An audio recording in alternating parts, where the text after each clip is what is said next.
come back for the second. India have won the Test match.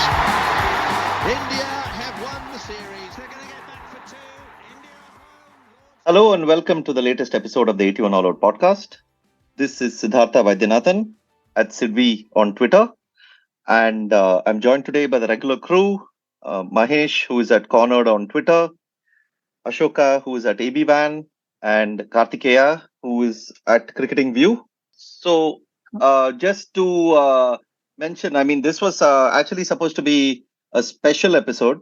I mean, I would like to use the cliche and say every episode is special.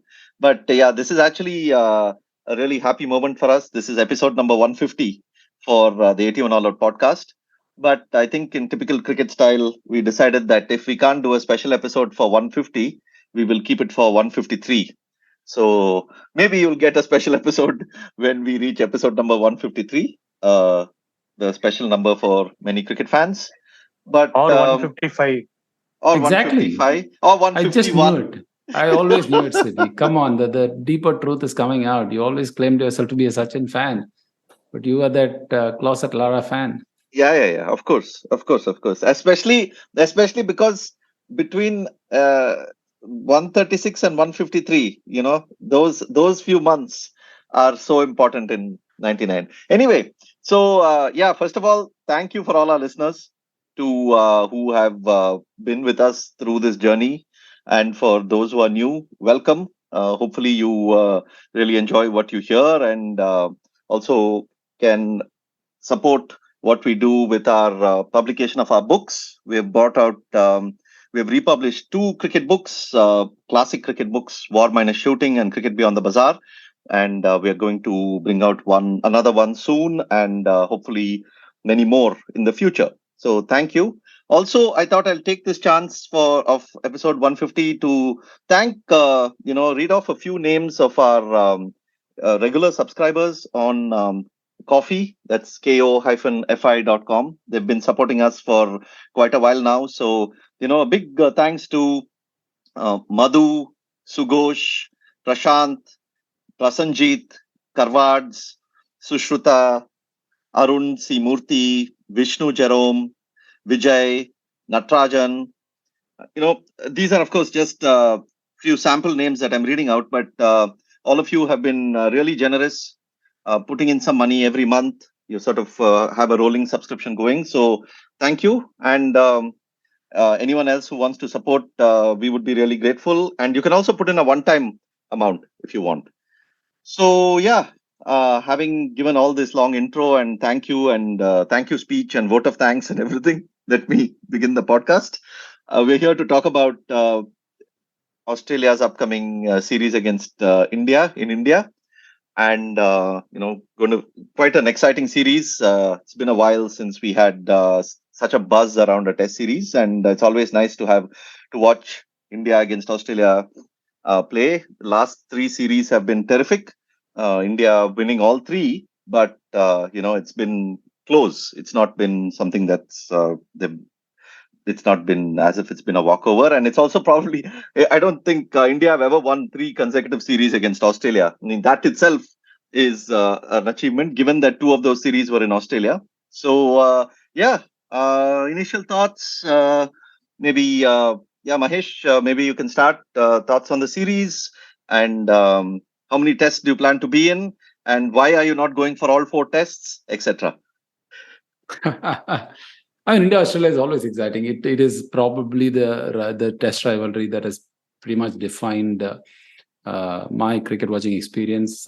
As I've always, I think everybody who's listened to this podcast knows that 2001 Chennai Test was my first test at the ground, and I can never grow tired of talking about it. And we also recently did the 2004 series retrospect episode, last episode. I didn't watch the last series in India, in the Bangalore Test. Ashoka and me both watched that test, which was a phenomenal test and a phenomenal series. In fact, I was very glad. I was watching Ashwin's YouTube channel, and I was very glad that he was comparing that series with the recent Border Gavaskar Trophy Down Under, the last one, which was an epic series in its own right. But he was, and just like Pujara has mentioned it before, he was also saying that series was no lesser than the current the last Border Gavaskar Trophy in Australia. In fact, he was arguing perhaps it's better, and it is true. So I was delighted to sort of be at the Bangalore Test, at least if not the Dharamshala one following that. Because I didn't go there last time, I plan to go to the Dharamshala Test this time. It is a ground that I've always wanted to go. I used to live in Bombay for 3 years. At that time, they were playing Ranji Trophy there. So, like between Ashoka and a bunch of friends, we always told ourselves we will go there for the first Test match that they play. Unfortunately, we could never make it. So finally, we are making good on that wish. Hopefully, it's a cracking test. So you and Ashoka, I think you guys watched a number of tests in 2011, right? When India basically lost everything that they played. No, Ashoka was not part of that group. Although Ashoka has the dubious distinction of watching the last Test series that India lost at home, which was the Bombay Test where Kevin Peterson and Alistair Cook scored those majestic hundreds. But 2011 was a bit of a disaster. I was there for the Melbourne and Sydney Test. So okay, let's put it this way: I have seen the peak of this rivalry. I've seen the trough of this rivalry, and I hope we don't see the trough again. What is the trough of this rivalry? Which is 2011 for love, right? I mean, which is that boring one. sort of, yeah. Yeah. Ashoka? Yeah. So as Mahesh was saying, we had watched the Bangalore Test last time Australia came here, and the only thing I remember, I'm not very good at names, place, things, animals. That's why I make myself unavailable for all nostalgia pods, because I don't remember the exact statistics and whatnot. But the thing I remember from that day is that it was a very, very tense day. Like Australia scored like 180, less than 200 runs, I think, on that day. And Ishant Sharma and Umesh were like amazing on that day. And usually in stadiums, right, there is like a slow rhythm build up to the day's play. But that day it was like you couldn't move an inch. You had to watch every ball that was being bowled. It was so intense. Like I felt very drained after watching that day's play, and I was just watching. So hopefully, I think this time me and Mahesh are planning to hit Dharmashala, and going by our track records, it's now 50-50. I don't know what the hell is going to happen. I want India to do well, but Cummins, as KD will come in, and for the next 45 minutes, you're going to hear about Cummins and Stark and Hazelwood and whatnot. I hope they have one bad test, man. The one test that I'm going to. It's already too costly, dude. Why, Ashoka? You can, if India lose the series in Dharamshala, you can have the distinction of being there when India lost against England and against Australia. I will immediately go to if India lose the test match and the series in Dharamshala, I am not returning back to Chennai. I am going to meet the Dalai Lama, and I am going to renounce my life. That's it. Well, it is going to be a life of sainthood and monkhood from then on. Well, you're obviously going to keep this, okay? Don't edit it out when you're editing and all. I'm going to, if you edit it out, I'm going to put this back in so that we can hold you into account for this. The nation wants to know. Nation wants to know. One thing before I bring KD in. I mean, we started talking about 2017, and I wanted to talk about the series.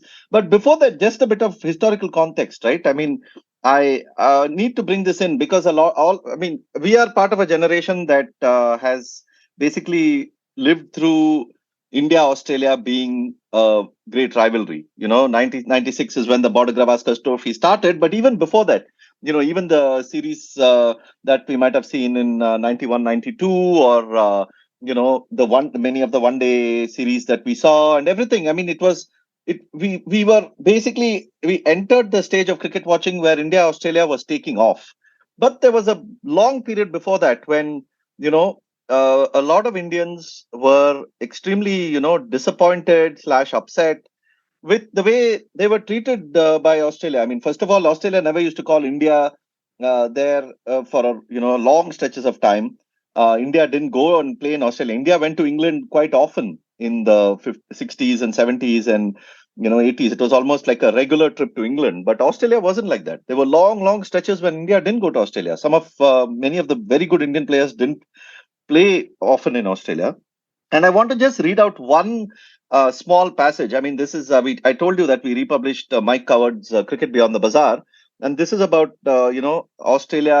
Australia's visits to the subcontinent in the 80s.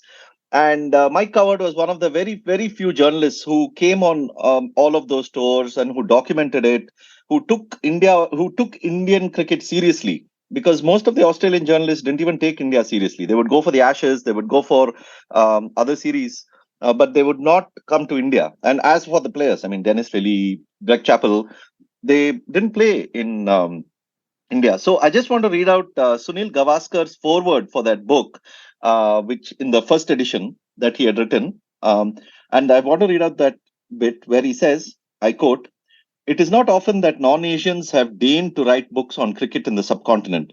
And what has been written by non-Asians has often been marred by preconceived notions and closed minds.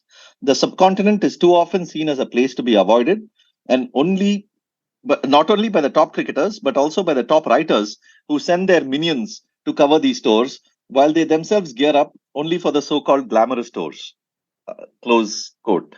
So, yeah, I mean, this is Gavaskar writing about India, Australia, and he goes on to write about how Australian cricket has generally shown a sense of apathy. So, yeah, I mean, we've come quite a while, in 30 years. It's been quite a journey, and it's not always that India, Australia was this kind of rivalry. Anyway, I thought I'll bring in that bit of perspective. Can I just say that things have not changed? It's just that what he calls glamorous tours, like India has entered into that bracket purely because of our financial might. The rest Correct. of the subcontinent, I think, is still facing the same thing from Australia, right? Like, I don't think Bangladesh will. Has Australia gone there? I think the recent ODI series before the T20 series, they went and lost a test there also, man. Yeah, but they haven't. Ashoka, with all due respect to your point, in other walks of life outside of cricket, it is not easy to buy racism with money. At least in cricket, we're able to do that. So that's still progress. That's a great way to put it. Yeah, I mean, but I agree with you, Ashoka. I mean, Sri Lanka, Bangladesh, they could have very similar complaints against Australia at various points of time, including now. And yeah, I mean, why Sri Lanka and this thing? Even South Africa, right? I mean, Australia didn't go to South Africa for a series. I mean, they were citing pretty flimsy reasons, I think. I mean, that they would have never backed out of a tour to India, even if it was like a 3-match ODI series with any excuse. So, yeah, I mean, there is definitely that. Anyway, KD, overall thoughts? If you want to talk about 2017, if you want to talk about anything else, big picture. No, I mean, just to make a point about what you guys have been talking about. It's just that Gavaskar is writing pre-liberalization. That time the world was much bigger. Travel was much more infrequent. Australia was the very far away. Now, India has a huge economy. Indians are traveling way more overseas than they used to in the 80s. Overseas professionals, businessmen coming to India far more often than they used to in the 80s. Plus, there's the internet now, so the world has become that much smaller and more, less distant in all sorts of ways.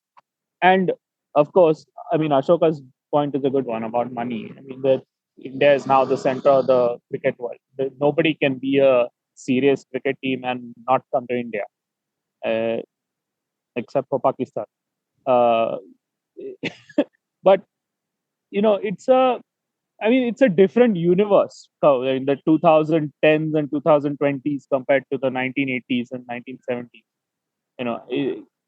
Ironically, the one time India did go to Australia in the 70s was when Australian cricket was in trouble because of Packer. That time India went and played a full tour, and the Australians said very, very kind things about them. But the next time in 2081, 80, or 81, 82, is it? I forget which one it was. Yeah, 80, it was one of those. 80, 81, India still played only, 3 tests, no? They didn't play a full yeah. series.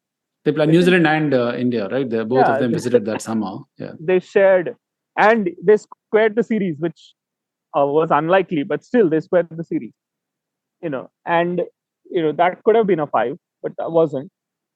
But and then in the 80s, Australia went through a little bit of a lull, after Dennis Lilly and the Chappells and Marsh and all of them retired. And India did well there. But this century has been a totally different story. Yeah, first of all, I mean, I don't buy this whole distance thing. I mean, Australia traveled to England every 4 years, irrespective of the distance and time and all that. So there was but in terms of human and urban geography, the distance between England and Australia is much smaller than the distance between India and Australia. The cultural difference is smaller. The economic distance is smaller. I mean, this is England and Australia, basically Australia sort of grew out of England. No, it is all the people that England discarded who settled Australia at the start. So this is a different relationship. Stick with your Mumbaikar. He said the same things that you're saying in pretty simple language. You're making a very great philosophical excuse for sort of looking down on third world. No, but I mean, you can say that there was a distance, and that distance is shortened. It's not But it's not like they've become more enlightened or anything like that, or we've become more enlightened. We've just come closer economically, everything. But it's a series of changes, even before economic, even before liberalization, even before IPL and whatever. Even in the same introduction, Gavaskar makes a point about Border, right? Allan Border never misses a series in the subcontinent. And that's also a reflection of why he did well in the subcontinent in both India and Pakistan. His record speaks for itself. Even when Steve Waugh came about, it was not like India was the most exciting sort of team, country to visit. Even that time, a lot of English teams and other teams were complaining about coming to India. In fact, Steve was probably the first one who embraced it. For all my sort of agenda against Steve Waugh, he made India sexy for Australians, right? First Allan Border did it, the Tide Test did it, and subsequently, Steve was, even before the 2001 series, he came to India for his charity work in Bengal and so on, and to even before coming to the series, to give it that level of importance, right? See, it is entirely possible, had another captain been that all-conquering sort of captain of the Australian team, there was no need for them to have anointed India as a final frontier, right? To sort of give it that level of hype coming into the series was, I think, we've got to give credit. I think it's been a series of organic changes. And of course, the rise of Sachin also was a factor at that time, because between 92 and 99, we played only one test, right? That was the first inaugural test of Border Gavaskar Trophy. It's only after 99 that there's been a more frequent sort of exchange of tours. And of course, IPL has changed a lot of things in the whole cricket landscape. But we got to call a spade a spade. Australia was reluctant to come for obvious reasons. One, it was not commercially attractive, and two, they were not willing to embrace the subcontinent, which was culturally different, economically different, and so on. But let's call it for what it is. It was, to me, racism. Yeah, I mean, there is that bit about Allan Border, right? I mean, where Gavaskar says, and I quote, Allan Border is a prime example of a cricketer who has not yet missed a tour of the subcontinent. Border does have an enviable record in the subcontinent, but this is surely due in part to his awareness that when on tour, one should not expect conditions on and off the field to mirror those at home. And I think that's a very, very good point. And Border, of course, was a great ambassador for India-Australia cricket. I mean, he was there all the time, and he was also gracious enough to, come on our podcast along with Mike Coward and talk about his memories of India and all. And even now, when he talks about coming to India and talking about it, there is a sense of warmth and genuineness about it. And he came when it was not sexy. He came when a tour to India was like a hardship posting. So there is that. I mean, of course, back then when he came for the first time, there have been stories of the Australian team, some incidents of the Australian team which were not in good light. But that was his first tour. And he also admitted that, the first tour was quite an eye-opener, and we encountered all sorts of new things. But as he came more and more to India, things were definitely better. There are some stories and anecdotes which I don't want to share because it's not proven, but there are some that show that Australian team not in great light from '79. But ever since then, I think it's mostly been an upward journey. No.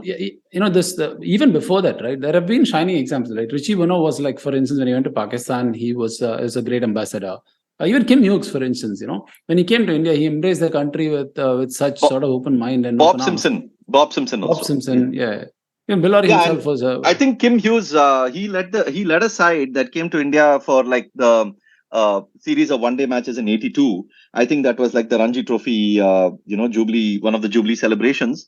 And I think that tour, Mike Howard writes in his book, had such a huge role to play in the changing attitudes of Australian cricket. And he said, and I think Kim Hughes was the one who laid out the diktat and said that we should stop complaining. I don't want to hear complaints. I just want to, let's just move on and play cricket. So anyway, so that was all a bit of history and discussion. But Kartikeya, you haven't told us about this series and your expectations and why you think Pat Cummins will take 35 wickets. Well, so I'll put it this way, right? 2001, Australia came to India winning 16 matches on the trot, right? And then they actually 15, and then they won in Bombay, which was the 16. And the third most experienced wicket taker on that tour was Steve Waugh with 89 test wickets. When they came in 2004, their third most experienced wicket taker was Jason Gillespie with 201 wickets. This time, their third most experienced wicket taker is there are 4 wicket takers who have more than 201 test wickets to their name. Now, I think I have a theory that if visiting teams want to do well in India, they should have a slow left-arm orthodox bowler who is accurate and can bowl relatively fast and can bowl very, very long spells. Because that gives visiting bowling teams a lot of control in India, because India traditionally has not had a lot of left-handers in their batting order, and even now India don't. And the left-arm orthodox can always attack the stumps, and that, especially in DRS era, that's a very, very potent thing. And this time they haven't brought one. They've brought Ashton Agar, but it's not clear that he'll play. So that's the one thing that I think might be a problem for Australia. Also, the fact that they are like Stark and Green are not going to bowl in the first test. I think Stark will probably not play at all if he's not going to bowl. Green may still play as a batsman. So those are sort of minor things, but they're coming with a lot of bowling experience and a lot of wicket taking experience. And I mean, I watched a couple of days of Australia and Pakistan on those wickets, and oh man, that was some bowling. With Mitchell Starc and Pat Cummins were a handful, more than a handful, on those wickets. And in India, if there are sort of uneven bounce and some seam movement and stuff, and you've seen what the Indian bowlers can do in Indian wickets, Indian seamers can do in Indian wickets. And Australia have got the bowling to bowl India out twice in India in any conditions. I would have said if they had come with if Steve O'Keefe had been in form and they had the confidence to pick him, like if he'd been a regular fringe Australian player, to add to this side, I would have said they're favorites. So, would you say this attack is comparable to McGrath, Gillespie, Kasperwich, and Vaughan in 2004?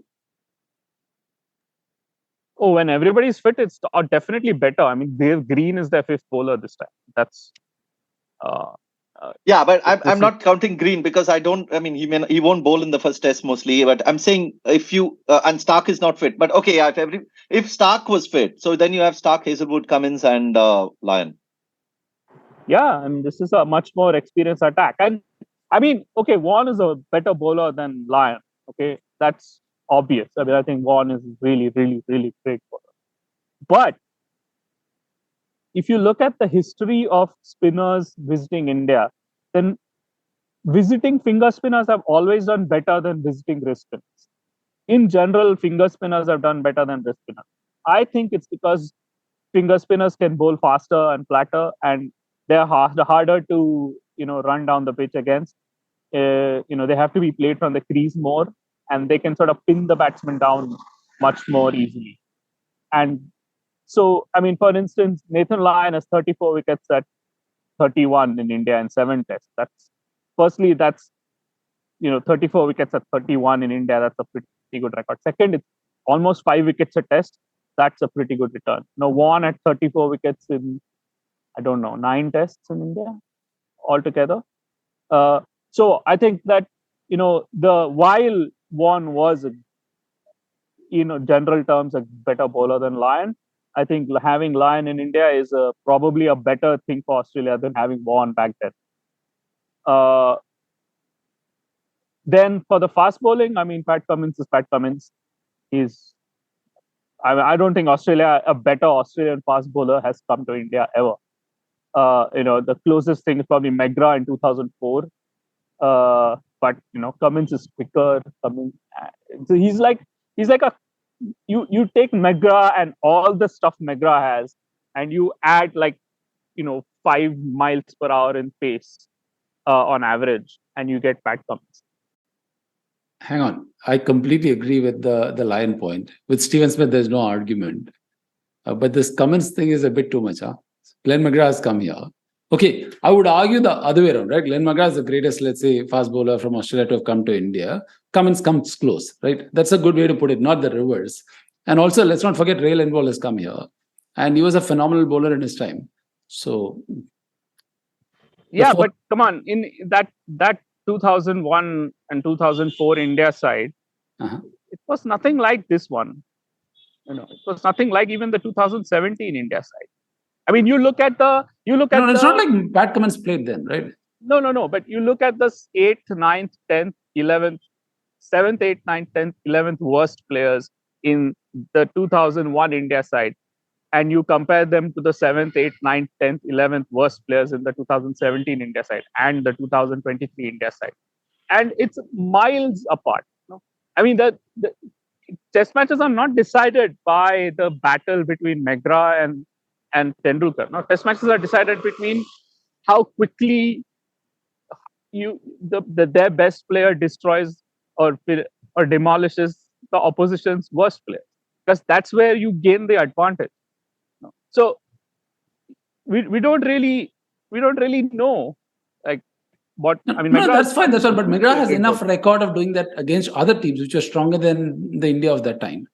And there is literally nothing to believe.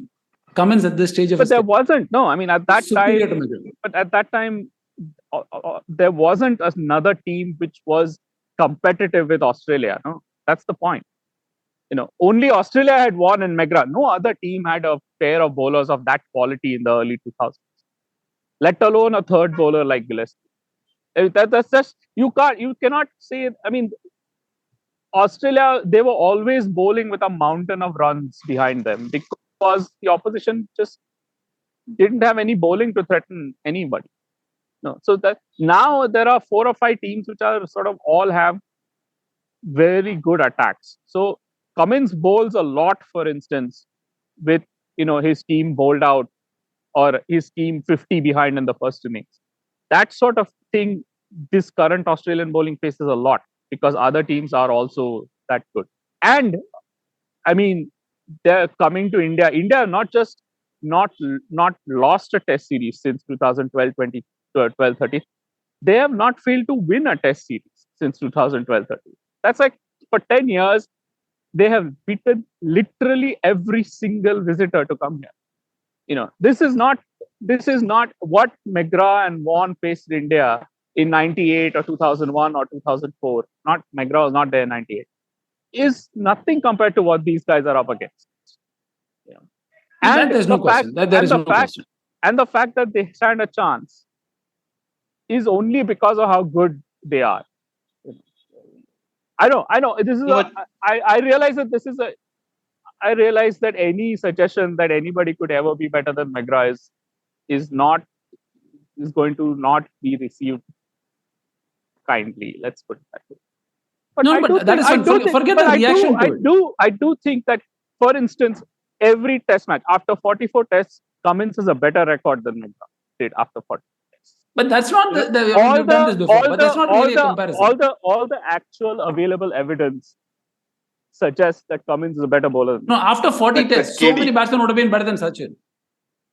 But that's not the point. Different people have different peaks. Also, Cummins has played 2 tests in India, okay, and he has taken 8 wickets. So there is no way that you have an Indian bowler who has played 2 tests in Australia with 8 wickets, who's going to Australia, and then you say that this guy is better than Bumrah. Yeah, whatever. You look at Cummins' record in Pakistan, and you look at McGrath's record in Pakistan. But Pakistan batting is not the same as Indian batting, right? You are saying the 2004 Indian team is not the same as current Indian team. You have to start accumulating evidence, no? At the moment, we don't have enough evidence. I'm happy. Okay, you can make a case. By the end of his career, Cummins will be greater than McGrath. And I am like, there is nothing to argue against it. He won't be. He won't be. Yeah, I'll tell you. Conventionally, he will not be seen as being greater than McGrath. No, forget the public opinion. What do you think? And all. He won't.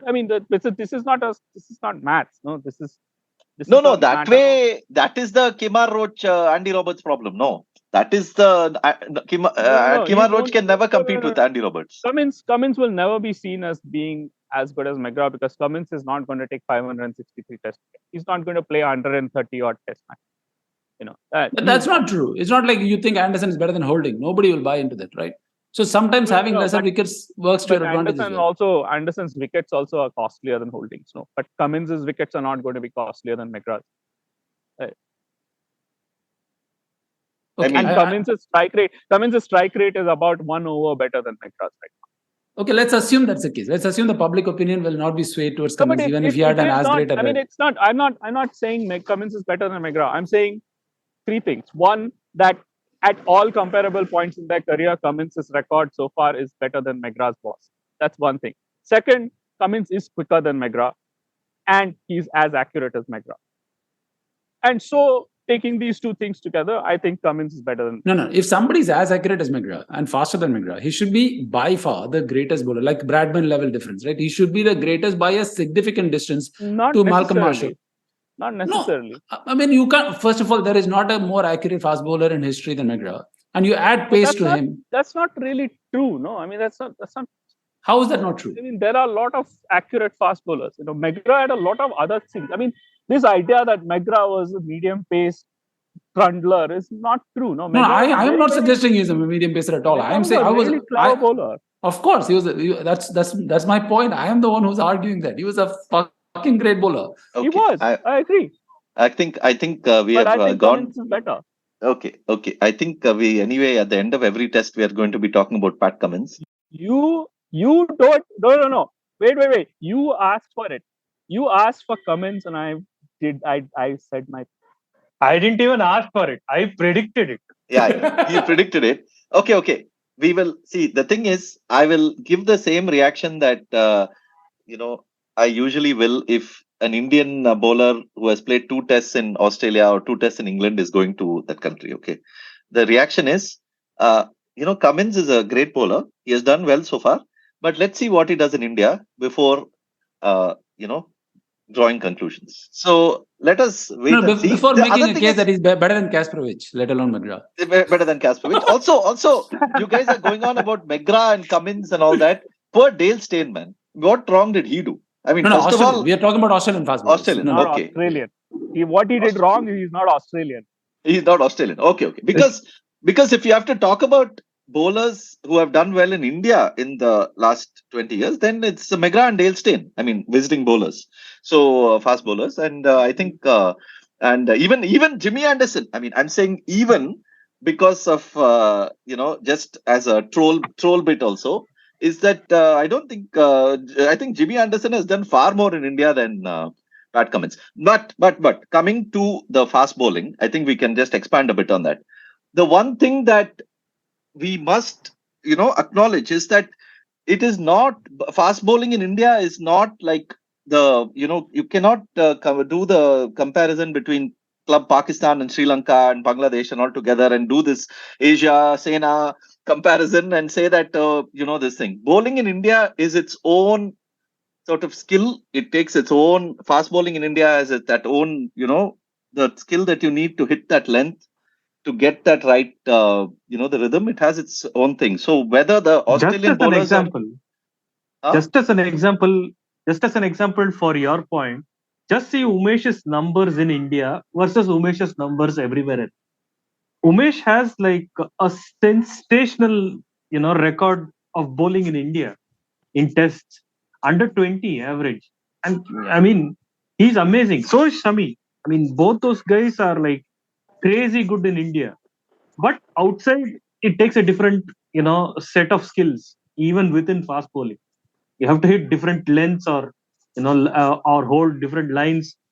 It's different. I mean, I think the same thing that we discussed during the South Africa series, when we said that Indian pace attack is amazing, yet the South African attack had the advantage primarily because it's home conditions. I think the same thing will come into play here. I mean, as good as the Aussie attack is, I mean, Shami and Umesh are like amazing in India. I mean, forget those. I will even say Unadkat is amazing in India. He has not faced international batting yet, but his Ranji record is like crazy good, dude. The last 4 5 years, he really knows how to bowl in these conditions to batsmen to restrict and B to take wickets. So that is something that comes from experience of bowling in these conditions a lot. I don't think the Aussies have it as good as they are, and that's going to be a problem for them. No, and this is probably the first time. I mean, I'm saying in the last few years are probably the first time when India has had a pace bowling attack to, even be comparable to Australia's, right? I mean, it's like, I mean, this is the sort of situation that we would have never, not even imagined back in the, even in the 2001, 2001 time frame when India actually won a miraculous series. But, the fast bowling stocks, you can't even, like, it was not even comparable then. But now it's really close. And I would say in Indian conditions, this attack without Bumrah, I mean, without arguably India's greatest fast bowler, with all due respect to Kapil Dev, without Bumrah is still comparable to this great Australian attack. And, Umesh, Shami, Siraj, Unadkat will perhaps not even play.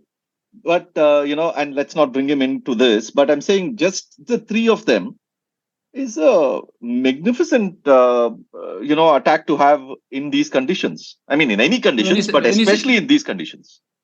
When you say comparable, they're comparable outside of India. In India, they're superior, right? I mean, there is no question. If you have an attack of Shami, Umesh, and Siraj on the fast bowling front, as much as KD is going to disagree with me, yeah, but I don't think any combination of Cummins plus two fast bowlers. Sure, Cummins can perhaps match all three of them. But you take the other two. It could be Stark. It could be Hazelwood if Stark is fit. It could be Hazelwood. It could be Boland. Whatever it is, I don't think the Australian fast bowling, as good as it is a match to even these three bowlers without Bumrah in India. And the Pakistan comparison doesn't cut it for me because, see, I think Australia has the absolute best fast bowling attack in the world on flat wickets. Because one, Cummins is relentless, he's fast and he's accurate. And Stark is the best one-trick pony in the world, right? On a dead wicket, with his pace and with his length, he can sort of run through sides that pretty much no other bowler in the current sort of ecosystem can do it. But India doesn't offer those kind of wickets. When you are comparing, India actually offers a lot of assistance to fast bowlers, especially in the last few years. I mean, if you remember that South Africa series where Rohit Sharma opened the batting for the first time, my goodness, I mean, that was relentless. South Africa had no place to hide. You had two great spinners. You had three fast bowlers who could be as effective as the spinners on these conditions are. So I wouldn't think they're comparable. I would think Indian bowling attack, at least the fast bowling attack, no, not at least, Indian bowling attack at large is certainly superior to Australia in these conditions. No, that I agree. I think India have a more quality and depth, and experience, all three, than Australia in these conditions. So, yeah, I mean, India are going to be very, very hard to beat. But there are very, very few teams I can think of in the last 40, 50 years which could have come to India and challenged. Like the 1999 Pakistan, even them, I mean, Wasim and Waqar were like sort of over the hill by then.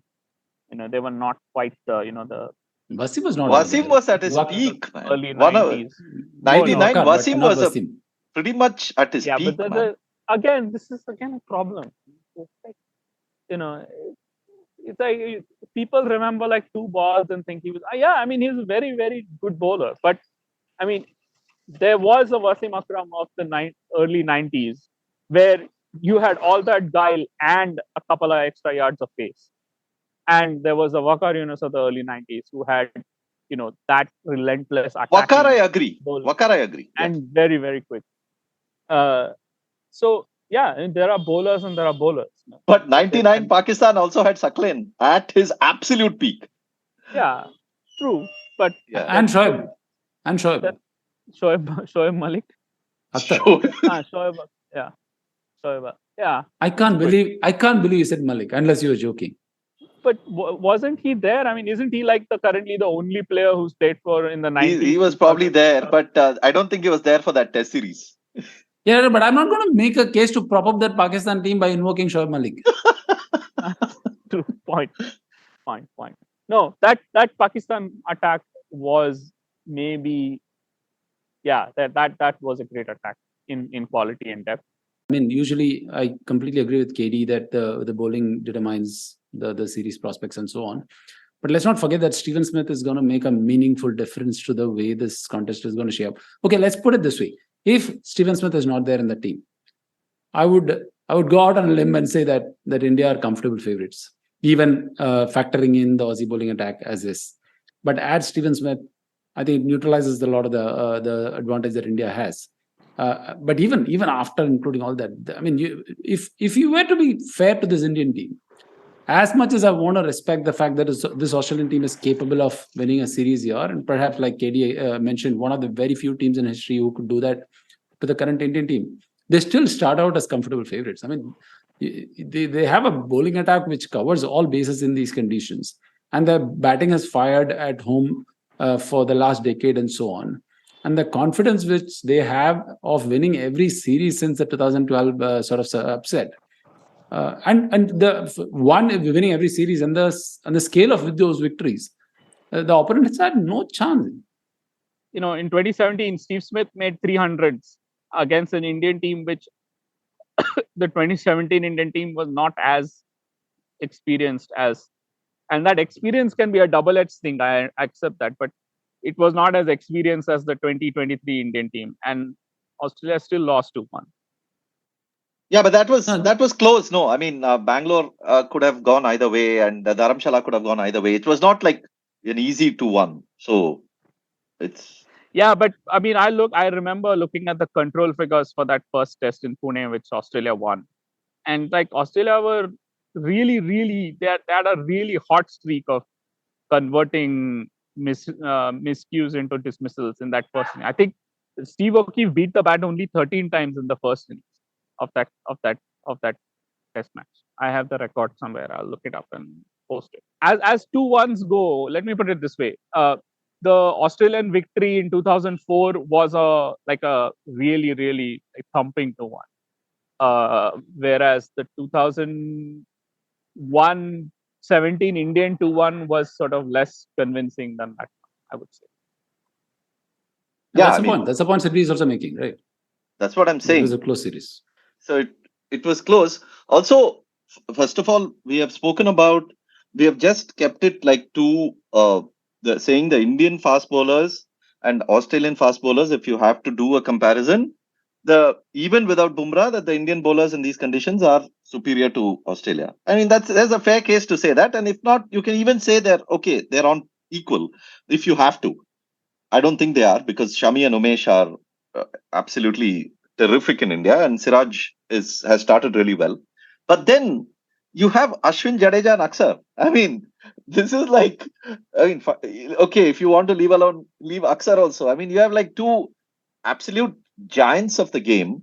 Perhaps the two greatest spinners, uh, will finish as two of India's greatest spinners. Which is itself a colossal achievement and all-time greats. And where, I mean, Lathan Lyon can be good, but look at this depth in this Indian bowling attack. I completely understand why the Indian batting could be like maybe a cause for concern, at least in people's heads, because there's no Pant. Number one, number two, they have had quite a up and down time recently in Bangladesh series. They had their own you know whatever mini collapses, this that. But if you look at a bowling depth which has you know six bowlers of this caliber, that automatically makes me think that it's going to be so hard to beat India in these conditions. Yeah, but the only thing, note of caution for India is that one Pant is not there. That's a significant sort of that is factor. big. That is big. That is big, right? I mean, especially if you look at his recent performances, every time there has been the odd sort of struggle for India, he's come and bailed them out home and away. And he scores them pretty fast. I mean, that impact is significant. And he's a left-hander. I don't think India have a left-hander in the batting order, apart from in the top order. Jadeja will come later, but in the top order, they don't have any. Yeah, Shreyas Iyer is injured, I think who's a very good test batsman and a terrific batsman at home at least. And I'm not trying to throw shade. I also would like to believe that he'll do well abroad. But on evidence so far, we'll miss him for sure if he's not available. And Jadeja is coming back from an injury. I know he played the Ranji Trophy and so on, but it's not easy to come back from an injury. So I mean, there is always a good enough reason for an upset here. And Australia has got the right resources. Like if opportunities present themselves, of course, Australia has got all the resources to sort of capitalize on them. Yeah, and at least in my sort of reading and experience, when you have two really good bowling attacks, it often leads to close series. I mean, it's the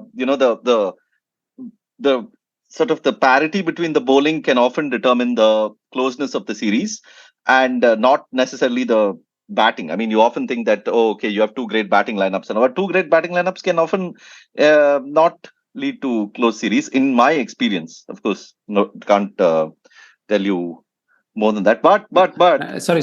Now that we are here, I just had to make two more agenda points here.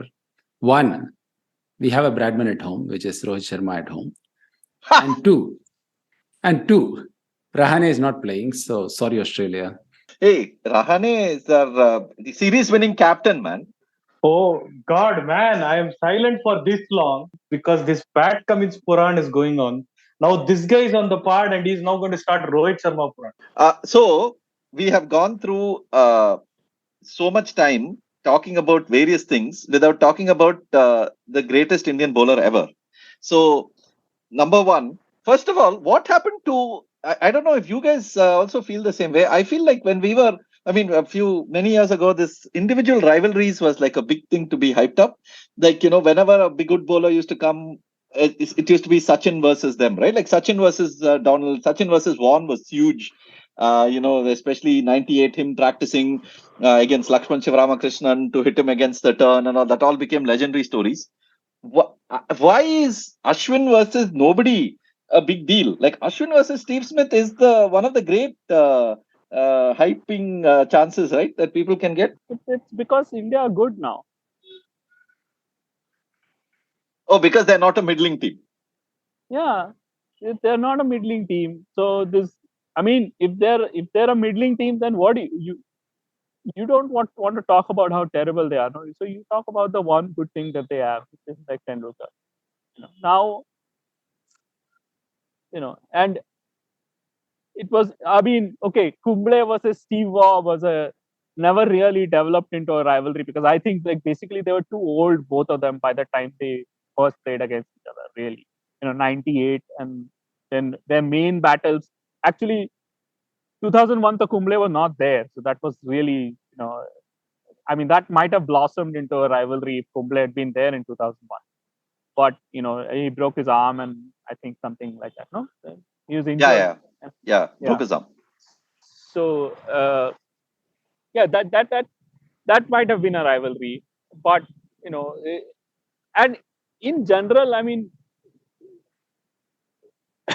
India are good. I mean, so it's really that sort of thing, and that sort of thing like requires time, no, for people to observe and think, and it requires like it requires raw material, no. So No, but Ashwin, Steve Smith has from quite a bit, right? I mean, over the years.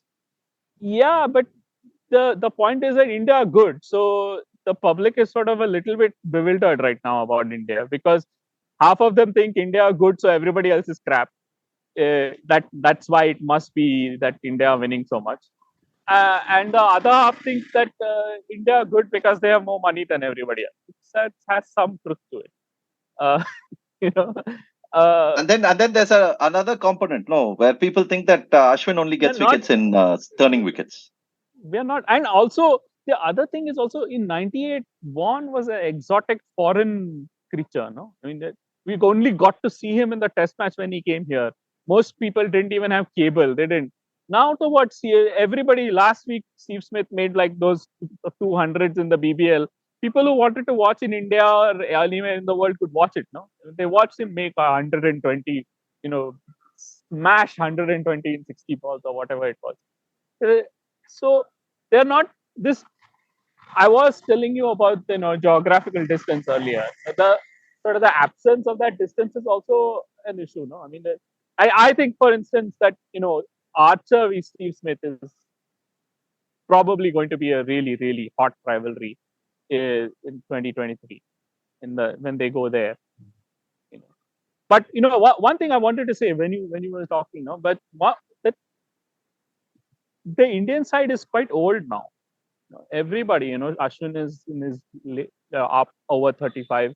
Jadeja will be 35 soon. Kohli, Pujara, they are also in their mid 30s. So they're not the players they were 5-6 years ago. And so and Australia are also now pretty experienced. They're coming with. I mean, Nathan Lyon is coming with 460 Test wickets to his name. It's an extraordinary figure. And he was also he looked really old even then, but he's actually like approaching his mid 30s. So I don't really know what the effect of that will be. I mean, it's usually the teams don't age together, but this Indian team and this Australian team, like, they have sort of aged together. And Cummins is actually sort of at the lower. Cummins and Labuschagne, they're sort of at the lower end of the age scale, so they're still developing. They're still played less than 50 tests each.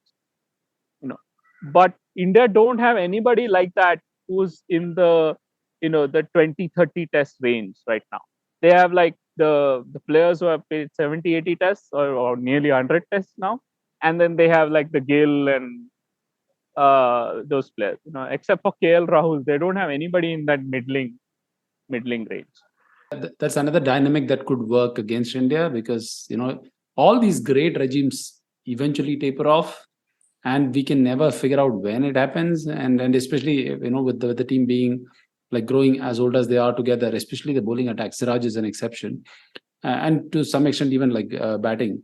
That is also a risk for India. I think the Ashwin, Steve Smith, Ashwin Labuschagne contest will be, the added layer to that is that how much they have thought about, batting and bowling, and talked about it also, right? Like Ashwin has talked quite in detail, I would think, both in his YouTube channel as well as in the interviews, especially the interview to Siddharth Monga for Cricket Monthly, about planning against Steve Smith and Labuschagne for the 2021 series.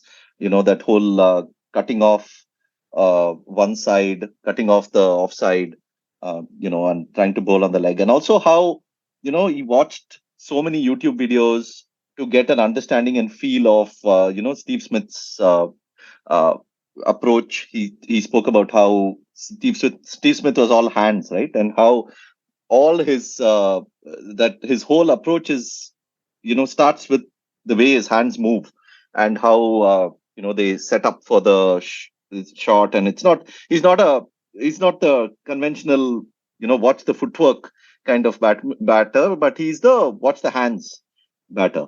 And in fact, there was a nice piece I'll link by Dan Brettig recently about Steve Smith talking about how he has worked on, he has there is a bit of a tennis-like approach to his batting when it comes to the use of hands, and how, it's interesting how he changed the grip, from, usually the way that tennis players would play the overspin, where you get that extra spin, and he went from there to a little more flatter way and hitting the ball a little flatter, because in tennis you do the overspin to actually get the ball in the court because you have the dimensions of the court to play with.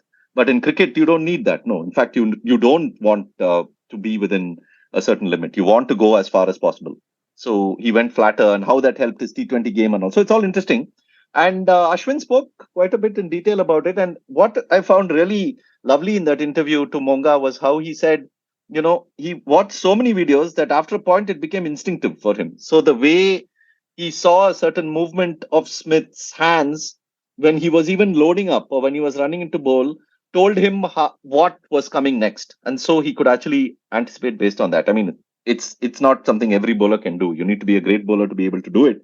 But I think, the level of thought that has gone into that rivalry, and not just Smith, even Labuschagne, that he spoke about, I think, and then the reverse. I mean, they are also thinking about what he's doing. They are also trying to counter what he's doing. I think that adds a very interesting layer to it, and it's lovely to watch. And also, let's not forget that this rivalry started with Smith dominating Ashwin, and then Ashwin, working hard to find right? it. Yeah. No, even before, even 2017, he batted well. Like personally, head-to-head against Ashwin, he had a terrific record just before the last series down under, where he did sort of work him out a little bit. I think Ashwin has done enough to sort of elevate this sort of rivalry in his talks. But I agree with KD that the whole rivalry is primarily a creation of patronizing attitude from superior teams, and Australia is a master at it. Like if you look at it, like 99, every Australian batsman scored truckloads of runs, and they give a man of the series to Sachin, who just scored 100 and 150, right? I remember there was a one-day series, triangular series, or probably one-day series where, Brian Lara scores one big 100, but, scores a couple of scores here and there, and they give him the man of the series award. When Kumar Sangakkara played that 180, had that 180 in Hobart, I mean, there was no way Sri Lanka was going to win, but the way they hyped it up, and they still talk about it. Even now, if you go to their YouTube channel, they still hype it up so much. So I think Australia are great masters at creating this rivalry for like smaller teams. And the Sachin one was particularly important because even someone like Ian Chappell was so excited about it. But also, I think Chappell is not like hyping it up, but he truly believed that these are extraordinary cricketers, once in a century cricketers. And he, in fact, called it the Battle of the Century, right? Even before the 98 series started, he called it the Battle of the Series. But I think the rivalries are a sign that India was a lesser team, and not just India. All lesser teams, they used to do that. And now, let's say, for instance, you talk about Smith versus Ashwin. It's a bit of a disappointment if Smith doesn't even last enough to play Ashwin. Like the Indian bowling attack is so good that it doesn't give you a chance to build up something as the rivalry within the rivalry. Yeah, I mean, in 98, when Sachin came on to bat in the first test in Chennai, first innings, Taylor immediately, brings on Waugh, there is this field, there is this thing. And then Ian Chappell says, Battle of the Century. There's that build-up. But now when Steve Smith comes to bat, I mean, he could face Shami, he could face Umesh, Siraj, Ashwin, Jadeja, you could face like an army of bowlers. So I sent, number one, talking about Sachin in 99, that series. No, talking about aging and decline, I just remembered one name. I mean, we have not spoken about Virat Kohli, no? Yeah, that will come. Of course. No, his decline has already started. Even before the aging started, the decline started. So. By the way, Virat Kohli is back. I don't know if any of you guys are watching limited overs cricket and things like one-day cricket and T20, but Virat Kohli is on the rise, boss. On the re-rise. Kohli, has a great record against Australia and all that. But the last series at home, the 2017-18 series that we talked about, he had a horrendous time, and Australia had very specific plans to bowl to him. And I'm really curious to see, one, what plans they'll come up with against Kohli, and two, how he's going to counter that, because I truly believe that for Kohli, it's a lot easier for him to play Australia in Australia than playing Australia in India. And that's a test that I'm really sort of looking forward to see playing out. No, and I think there could be times when one of the advantage that India will have in this series, especially if it's close, is that they bat deep. They with Ashwin, Jadeja, if they play three spinners, Aksar, who can bat too, I think batting going till 9 will really help them. In those games where you have the lower order adding 100 runs, or you have, basically delaying the, delaying Australia's push. And I think that will be a big advantage. So often you could find that the lower order works both as insurance as well as also, getting those few extra runs. I mean, I don't know about KS Bharat as a batter. I've seen him I've seen very little of him as a batter. I know he's a fantastic keeper, and whatever I've seen of him as a keeper is like amazing. But I don't know of him as a batter, and whether they will play Ishan Kishan or whether they will, God forbid, whether they will go with KL Rahul as a keeper. I don't know. I really hope they don't go with KL Rahul as a keeper and all in a test. I mean, I'll be absolutely amazed if they don't go with KS. Exactly. Yeah, exactly. I don't think it's even a debate. I mean, he is the keeper, and that's not even close. Yeah, and keeping in India is like such a huge, like, first of all, takes so much skill. It's such a challenge, and it's so important because you need that keeper there to take the chances that come his way. Rahul from Karnataka being made to do makeshift wicket keeping, that too in a test match. At least it's not going to happen under Rahul Dravid's watch. Yeah, hope not. Yeah. At least the coach will know the torture, the pain and the torture that even the coach wasn't told to keep in a test, man. I mean that at least, I mean, apart from few sessions and all, that he didn't have to keep. But to be fair to the coach, his test spot was never in question, right? He didn't have to keep to be in the 11, which you can't say about Rahul. His one-day spot was in question, no? That's what I'm saying. Why he was keeping. So that's why he was made to keep. So he didn't have to do it in test because his spot was never in question. But that's not the joke. The joke is KL Rahul can only get into the 11 if he keeps. Yeah, but I don't know. Given India's recent history, it's far more likely that they will play only 4 batsmen than that they will play 6. Yeah, that was my question actually. I mean, do you guys think there will be the 5th batsman? Will India go with 3 spinners and pacers, or no? Is it too crazy? They will play 5. I think my sense is they will go with Sky over KL Rahul, and that's assuming Gill will open. But that's just my sense. Oh, that's what I wish. Oh, I think they'll play Gill at 5. No chance. Gill will Sky over KL Rahul. What the hell? KL Rahul is. I don't understand this thing about KL Rahul's spot being under threat. I mean, the last 3 Test series KL Rahul has played, he made there was a 4 Test series in England, 3 Test series in South Africa. In both of them, he made hundreds against like really, really good attacks on, And then there's 2 tests against Bangladesh. There's no question that his place is in doubt. It's not even. I don't understand where all this. I mean, granted, they have to say something, and so they gin up all this stuff. But it's not even. I don't think there's any doubt about. No. I don't think so either. I think it will be between Gill and Sky. I don't think Rahul is going to lose his spot. Yeah, at least for the first part of the series. Yeah, but even there, I don't think it's close between Gill and Sky. I think they'll play Gill. Wait, so the only question for me is whether Gill will open or whether Rahul will open. That is all. Then in the first test, Rahul will open. I think Rahul will open. I think Gill will bat at 5. I really like Gill against spin, so I hope he bats at 5. So it'll be good because I think Rahul will probably be better off at the top of the order than thing. Rahul is also exceptional against spin, no doubt. But I'm saying I like the way Gill handles spin. So it'll be good to see him India at 5. traditionally never ever moved their established batsmen in the batting order to make way for a new player. The only reason why I was thinking of Sky is that one, I think KD is going to defend this again like he did with Rahane, right?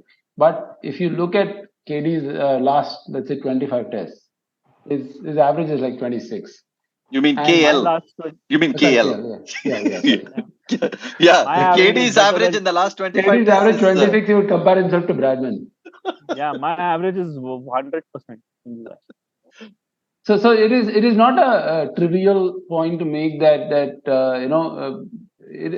that with the kind of talent depth that we have and the pool that we have, especially with all the noise about the other Bombay player that the whole Indian media is talking about.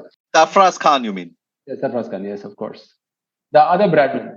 There are too many Bradman comparisons for Bombay players right now. I just mentioned one earlier in the pod.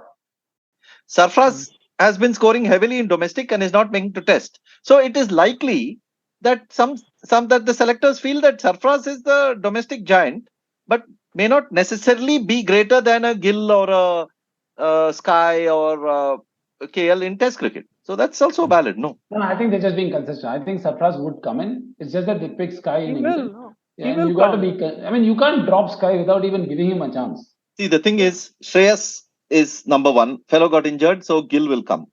Suppose there's one more injury and Shreyas still doesn't come back, then there's Sky. Then Sarfraz is after that.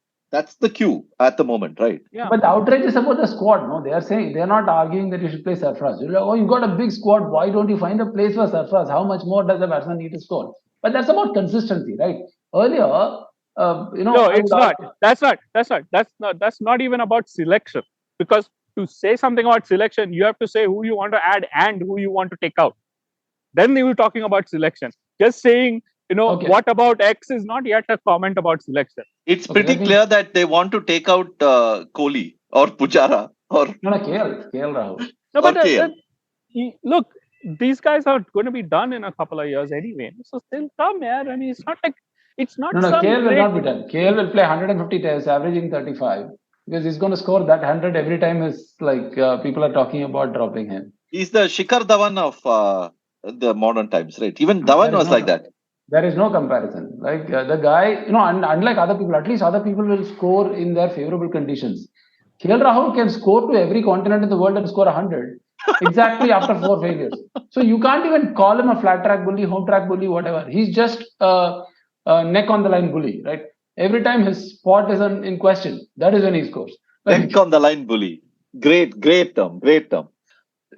What are your wishes? If you had a wish, what would be your wish for the pitches in this series? Are you looking for 2017 type varied pitches, or do you just want India, England, Ahmedabad, 81 all-out type pitches? Yeah, Raging Turner, lunch, second day match over. This is what I want. Every second day. You're going to all the way to Dharamshala and you want the match to finish in second day. I will look around Dharamshala. That will give me a tour. You can meet the Dalai Lama. Yeah. If that happens, I'll miss 25% of the match. Like I'm coming only after the first session on first day. Oh, yeah. Bad idea. I want the pitches to be like Nagpur in 2004. That'll actually be good. May be good for India. I want and then can you imagine anybody in today's team like backing out of a test match because they didn't like the pitch? Can you imagine that? Can you even this is not even a start. We don't have conclusive evidence that someone backed out because of the pitch. So let's make that clear. It was a complicated injury. Let's just keep it as a duration of Nagpur test. It also lasted for the next test. I mean, he missed 2 tests. One was a square turner. One was Nagpur. So you can't accuse the greatest Indian captain of such sort of frivolous. The greatest who was also a major neck on the line bully, by the way. What? He was not a neck on the line bully. Huh? He was. His neck was on the line, and then he used to just walk away. That is also my wish. I wish that we have Nagpur type pitches, and I wish India wins that series, because then Of course, there but is they did, absolute. no? Huh? They won Hey, they no won in man, Australia, no? this No. is I'm again saying and at home. again. This is again and again that guy who posted like 1 million tweet thread on that Deepti Sharma Mankad, proving how the batsman Peter is going Delapena, down. you mean? Yeah. So Yeah. did the public agree? It was conclusive evidence. No, the public doesn't want evidence, man. Public is like Public wants public wants conflict. So what you have to give them is more conflict. You have to give them such a raging spinner that even Rohit Sharma will come and take 5 wickets. that is the kind of pitches that you have to put, and then you have to watch Australians lose their minds. See, that is good entertainment. But the only problem for your narrative is that we still have got Shami and Umesh who will fucking go and take a fiver there. Yeah. This is my pet peeve, man. This is why the my pet pitches peeve. don't matter, because the India have the bowling on any kind of pitch. Actually, Australia also have. No. That is not what I have never in my lifetime seen such riches in Indian fast bowling. Okay.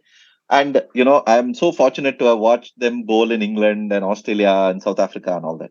All I ask is one series at home where we have full green tops playing against perhaps the greatest Australian bowling lineup, and India winning that series. Hey, I'm telling you, you can have wishes like 5-10 years later. You will still be around. Cricket will still be around. Right now, what you guys are doing is you're eating into Ashwin's quota of 600 wickets. Just exactly what you're doing. This fast bowling riches and all, this guy is not getting 6 wickets per match. His average is getting severely affected. And that is he going to end with? Is he going to end with 700, or is he short? No, I think 500 only. I don't think 600 also now possible. 619, will he beat 619 or not? I don't think so. He might. There is still that he will. He might not. What? There is 170 wickets. He's not going to play another 30 tests. That means he has to play another 3 years. He's not going to play 3 years. No. Why not? Today, my son was making a case that he'll play till 40. So I asked him, why 40? Why not 41 or 42? He said, 42 is too long. I asked him, why not 38? He said, that's too less. 40 is just right. So I don't know on what basis he said. So I'm looking forward to see, so every WTC, India plays like 13 to 15 tests. So barring injury and all that, for him to play 30 tests, he has to play 3 more cycles. That's like 1.5 years into 3. That's like 4.5 years. Ashoka, if you really want to blame somebody for Ashwin not getting the 600 wickets, you blame the fact that India have been playing your Lord and all. They have been finding fourth fast bowler to play when we play overseas. Hey, you don't do this. First of all, you hype Cummins unnecessarily. Now you're throwing shade at the one guy who's like palm guy who's sitting somewhere in the corner. But true, no? Yeah, that's true. You have to blame them for picking Jadeja over Ashwin. That is what you have. That is the nub of the issue. That's not the agenda is to blame Lord. Don't even get. Yeah, this Shami, Umesh, Siraj, they're picking wickets in India, man. Who told them to pick wickets in India? I'm not talking about green tops. And these guys go and bring the third spinner in, like as if Jadeja was not in them. I mean, Jadeja was originally eating into Ashwin's quota. Now they bought one more guy who's even deadlier than Jadeja. I mean, how much unfair is this world, man? I'll tell you what I really want to see. Actually, the Nagpur thing was a joke, but what I really want to see is the first Chennai pitch from the England series last year, 2021. Yeah. First, you mean the flat one? Yeah, second one, the flat one. I want that, and I want India to lose the toss every time, which Rohit Sharma hopefully will oblige. And then I want Australia to bat first all the time, and then I want India to see if India can win. That would be a nice handicap. Now that will give you fucking the perfect platform to say this Australian attack is the greatest, because they are like tailor-made for those flat wickets. Next, you know what he will say?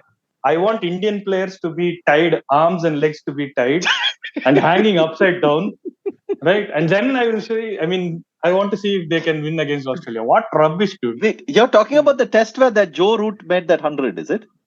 200. We lost. No. Oh God, that you won that. I won the second Chennai pitch where that Rohit No, Sharma I went at won. 160. I know, but I won the first Chennai pitch, and I wanted to be I wanted to handicap India because they're losing the toss. No, he just Something wants wrong. Australia to bowl like the way they did in Pakistan, right?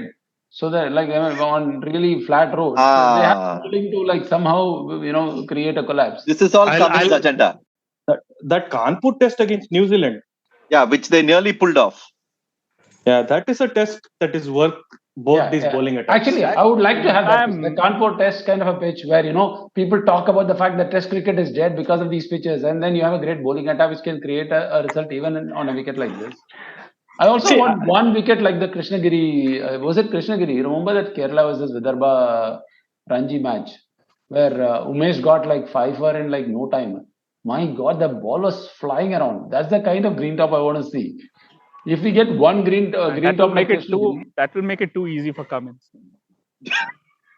I am not so sure. I mean, Umesh on that No, was but I mean, deadly. India's batting is really good, Did so you it may did not. you But dare to compare Cummins in India to Umesh in India? Did you dare to pull that off?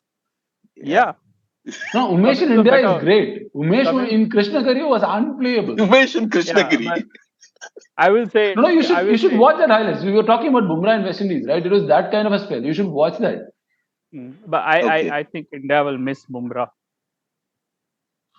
uh, of course, yes. And as any team No would shit, miss Sherlock. the greatest bowler that thing. But do you I think? mean, I think for instance, Bumrah is a bigger miss than Pant.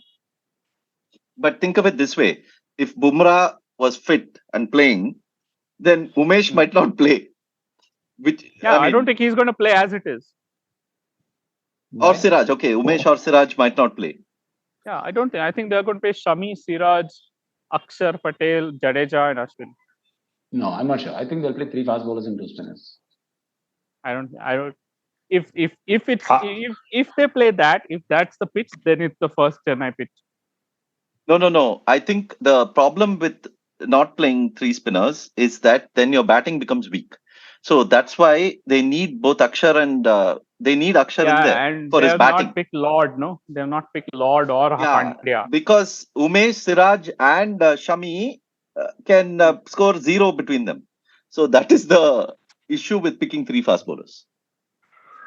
So No, Umesh I mean, is whatever. better than Umesh is better than the other two. The other two are in a class of their own. Okay, do not put anybody else in the class of Siraj the batsman. There is nobody like that. Dude, okay, the other wish I have for this series is I want like a test that ends in like a really, really close margin, like within 5 runs. Okay. And I want India, India to be chasing in that final innings and Siraj to be in the middle. I just want to know if my heart will be able to take that tension or not. I really need it.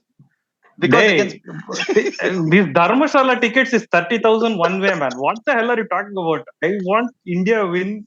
I want one safe series to happen. These guys are playing on my investment. Bloody hell. You have Dalai Lama to visit, man. Don't worry. Either way, it's a win-win for you. Yeah, the Dalai Lama will calm you down no matter what. Don't worry. Okay, so one thing we should wrap up soon because we've been going on for too long. But one thing I read recently, which was a nice column to read, was a column by Sridharan Sriram, who used to coach the Australian Australian team, and especially he was like the spin consultant for them. And he mentioned how in 2017, one of the things that they worked on is how in Australia you're used to playing so much of pace bowling, so you have 20 to 25 seconds between each delivery, and so the time the ball goes from the fielder to the keeper to the bowler run up. So for a batter basically who's trying to switch on and switch off between deliveries, they have this sort of timing in their head. Okay, it's like 20-25 seconds, but the moment you come to India and you're facing a bowler like Jadeja, you have like 10 seconds between deliveries. And it's a turner, and it's you have the crowd, you have the conditions, you have the dust, you have everything.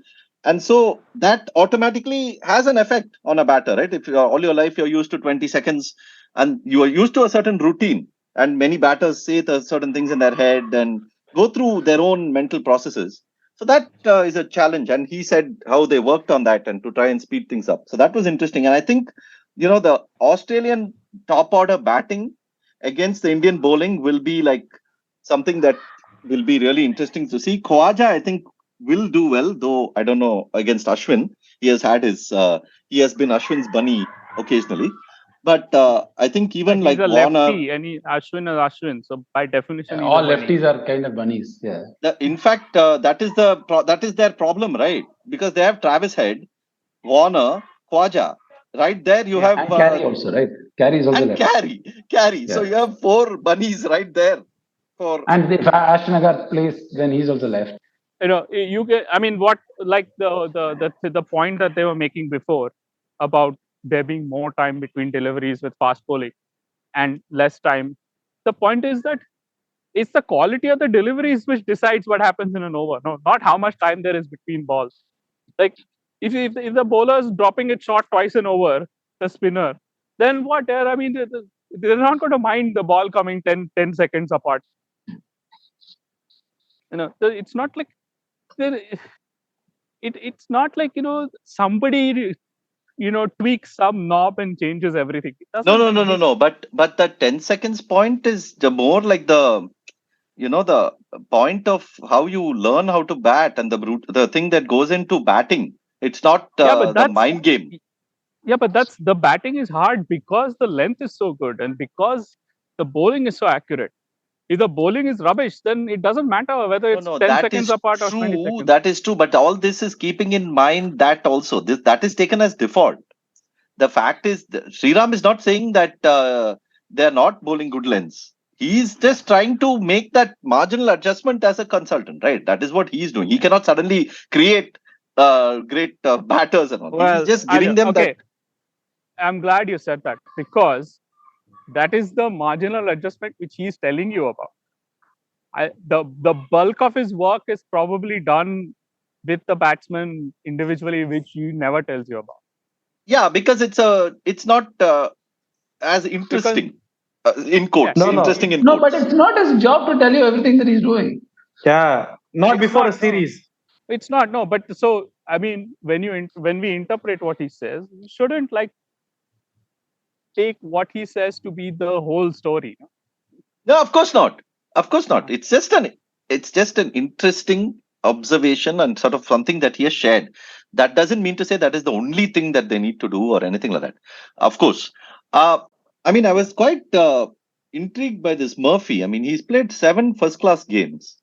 And, for first of all, to make an Australian test squad with 7 first-class games, given their, the structure of first-class cricket there, they have far fewer teams and the competition is like quite intense usually. So that itself was a bit of a shocker for me. I mean, does it mean that their first-class spin stocks are so low that they have to go with a guy like Murphy coming in? Oh, well, or alternatively, they might have found Harbhajan Singh. Might have. Yeah, I mean, that will be quite an amazing. But if you did find a Harbhajan Singh, you would have had someone like Sachin talking about him pretty early, right? I mean, you would have had some bites about. I was surprised they didn't go with Adam Zampa. Isn't he like a good bowler? But again, another wrist spinner, right? You don't want Swepson himself is a wrist spinner and he bowled pretty well in Pakistan. In fact, there was a bit of a story about that, right? Apparently, the coach went and told him to be prepared and so on, and eventually they didn't pick him like they did at Maxwell the last time around. Yeah. So something like that. There is some story about Zampa not being picked after being told to be prepared for India. But my sense is that is primarily because they didn't want to overload the team with 2 wrist spinners, and because Swepson bowled well in Pakistan, they would like to perhaps continue that. Maxwell was a miss. I wish he had been in the squad. It would have been good to watch him play. I think he did well in India also. No, he had a good innings last time. Yeah. Well, I mean, 45 minutes of Maxwell with the bat is good, like what, add 50-60 runs, no? Yeah, that's what. And in Indian pitches, the scoring, the fast scorers are always an advantage to have. But anyway, I mean, we spoke about left-handers and bunnies and all that, but we also must acknowledge that several left-handers have come to India and succeeded. I mean, the most famous, of course, being Clive Lloyd, Matthew Hayden, Alistair Cook, people like Andy Flower. So it's not like... But the Bunny situation is specifically for Ashwin. I mean, Yeah, but Alistair Cook in 2011, Ashwin was there. I mean, Ashwin has had a poor but series, Ashwin but still. had his worst series, yeah. Yeah. Yeah, it wasn't very good. And it's also Yeah, the no. reason why there is a last series India lost. Right? Yeah, because Ashwin, and even Harbhajan played that series, I think. Probably. Yeah, but Oja. just that, yeah. Yeah. Anyway, so we will be, I think we've covered a lot. Any closing thoughts? Anything we've missed?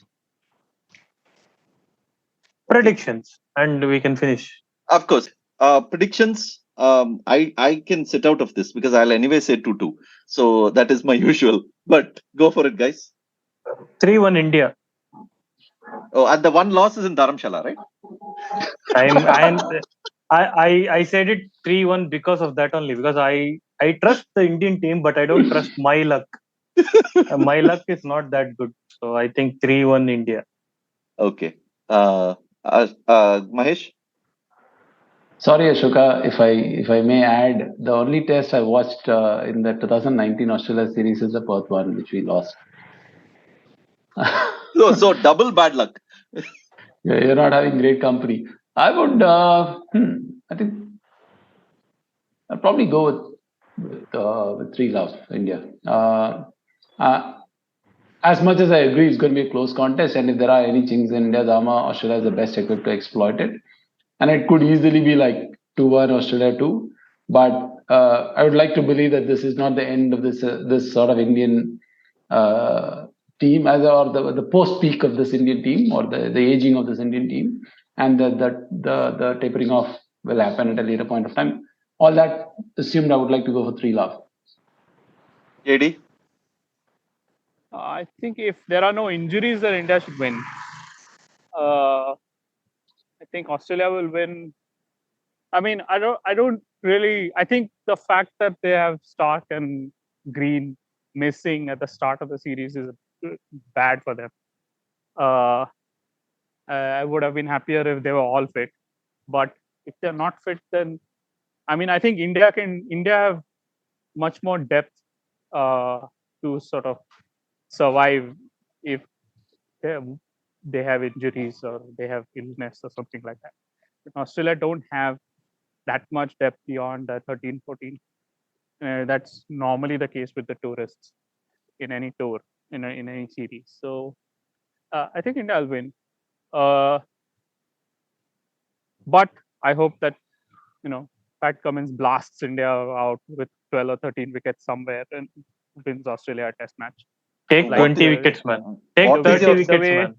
The way Dale Steyn did in what was it, Ahmedabad? He did it in Ahmedabad and Nagpur. And Nagpur as well. Yeah. Nagpur, yeah. And you got both venues, so no excuses this time. Also, what is your score line, man? India will win how much? Like 4-love, 1-love, what is it? I'd say, I don't think there'll be a draw. So I'd say 3-1. Okay, 3-1. So Ashoka, reverse of the Ashoka situation. No, he said 3-1 India. Same as mine. Oh, then same as Ashoka situation. Yeah, okay. He's wishing 3-1 Australia, but he's betting 3-1 India. Yeah. Heart says Australia, brain says India type of situation. What is the one thing we didn't speak about is there is this whole bigger World Test Championship that is going on here. So India have to win a certain number of tests, right, to make the final. They're 3-1 or 2-0 or 3-1. Okay, 2-0 or 3-1. So in effect, these teams could actually play like, the fifth test, which will be the final of the World Test Championship. Of course, that will be in England. That is 5 days after the IPL. So no hope for India. Oh, no hope for India. Okay. Let me add a caveat. If India lose Jadeja, then I would not go. I don't think India will win 3 out of 4 tests. Okay. If India lose Jadeja to injury, you're saying, right? Because if they lose Jadeja, then they don't have another single player who can make up what is lost. Then they'll have to juggle their order, and then they'll have to make compromises elsewhere, and that will weaken them. Hey, have some faith, man. We won with Washington Sundar, Shardul, And Natarajan and all. That too in and there. the thing is, Jadeja is also coming back from this injury, and he's played one game and he did well, but you never know. Yeah, I So, think that's fair. And I think that Jadeja adds like a huge component. I mean, he has added in the last few years, been the, pretty much the main player in the team, him and Pant, because of what he brings to the side in batting and bowling, right? I mean, he's been one of the best batters. Pant has been the best batter, but then Jadeja has been very close. And he's a great bowler. And in India, that goes into truly all-time greatness territory. So I and also also I also predict that Kohli and Pujara will both make 100 somewhere. this is okay. Okay, fine. Yes, we will. You haven't said anything about KL Rahul, so should KL Rahul He'll also score you should runs. predict. He'll be fine. He'll So score plenty. He'll score 250, 300 runs. KL Rahul will score tons of runs for Lucknow, whatever Giants, whatever that team. So that's all. Two people on this pod said Australia will win one test. I actually went one step ahead and said Australia will win two tests, which will be a huge achievement in itself if Australia happen to square the series, because no team after England has won two tests in a series in India. And before that you have to go back to 2004 for Australia, who won two tests. And so it's not easy winning two tests in India. I mean, winning one test is an achievement. Winning two is much more than that. So but I think 2-2 will be good and will be also make for an exciting series. Thank you so much for joining. We will bring you, we'll join you we'll be meeting after each test. And I've been forcing these guys to do something little more in Dharamshala. But first, let's see if they're going to meet Dalai Lama or if they're going to actually watch the test or what happens in that test. But we will review the series. It promises to be very exciting. And continue to review, rate our podcast. It really helps for people to find us. 81allout.com is our website. There are all our previous 149 podcasts are there. There are also articles. There are other things that you might want to check out. Please buy our books if you haven't already. Recommend it to people, gift it to people. These are great gifts to give to cricket lovers and also lovers of reading. War Minus the Shooting by Mike Marquesi, Cricket Beyond the Bazaar by Mike Coward. And you can also support us on Coffee, ko-fi.com/81allout. One-time donation is great, or you can sign up for a monthly recurring payment. So thank you, and we'll join you for the next podcast sometime in the next week or so. India have won the series. They're going to get back for two. India home. Lords goes wild.